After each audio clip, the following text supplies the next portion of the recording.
Cinema নির্মাণে হুমায়ূন আহমেদ পরিচয় দিয়েছেন স্বতন্ত্র এক শৈলীর। তার নির্মিত সিনেমা হল বিমুখ রুচিশীল দর্শককে প্রেক্ষাগৃহে হাতছানি দিয়ে ডেকেছে বারবার। সেলুলয়েডের হুমায়ূন আহমেদকে জেনে নিব প্রতিবেদন থেকে। মুক্তিযুদ্ধে সরাসরি অংশ নিতে না পারার বেদনা থেকেই হয়তো প্রথম চলচ্চিত্র হিসাবে হুমায়ূন আহমেদ বেছে নেন নিজের লেখা মুক্তিযুদ্ধের উপন্যাস আগুনের পরশমণি। সিনেমাটি মুক্তি পায় 1995 সালে। ঢাকায় মুক্তিবাহিনীর অভিযান আর মধ্যবিত্ত একটি পরিবারের সংকট উঠে এসেছে এই সিনেমায়। সেলুলয়েডে হুমায়ূন আহমেদের দ্বিতীয় নির্মাণ শ্রাবণ মেঘের দিন।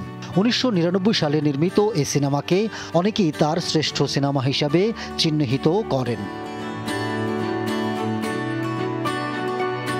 ম্যাজিক রিয়েলিজমের গল্পে হুমায়ূন আহমেদ নির্মাণ করেন তার তৃতীয় সিনেমা দুই দুয়ারি, যেটি মুক্তি পায় 2000 সালে।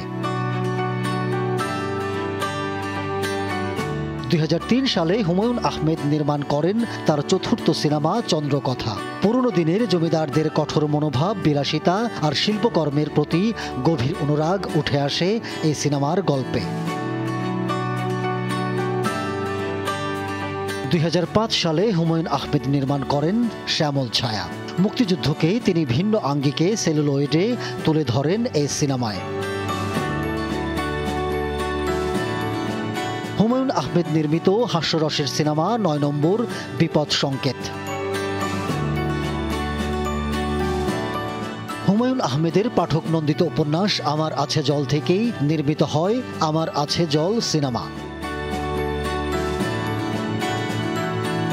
হুমায়ূন আহমেদ নির্মিত সর্বশেষ সিনেমা ঘেটুপুত্র কমলা।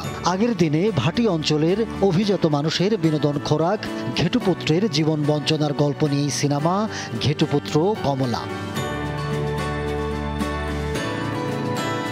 হুমায়ূন আহমেদের নিজের তৈরি 8টি সিনেমা ছাড়াও তার উপন্যাস অবলম্বনে তৈরি হয়েছে বেশ কিছু জনপ্রিয় সিনেমা। উল্লেখযোগ্য সিনেমাগুলো হলো দূরত্ব, প্রিয়তমেশু, নিরন্তর, নন্দিত নরকে এবং দারুচিনি দ্বীপ।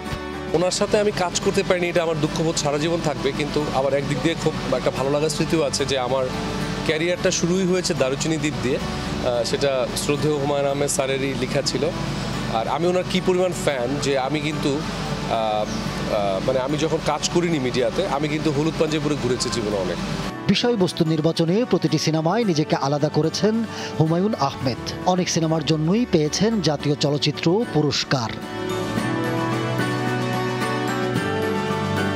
বাংলাদেশের শিল্প, সাহিত্য, নাটক কিংবা সিনেমায় আজও অপরাজিত এক নাম হুমায়ূন আহমেদ। অনেক লেখকই আছেন যারা সারা জীবনেও তৈরি করতে পারেননি জনপ্রিয় একটি চরিত্র। সেখানে হুমায়ূন আহমেদ তৈরি করেছেন হিমু, মিসির আলী, শুভ্র কিংবা বাকের ভাইয়ের মতো জনপ্রিয় সব চরিত্র, যারা হয়তো বেঁচে থাকবে প্রজন্মের পর প্রজন্মে।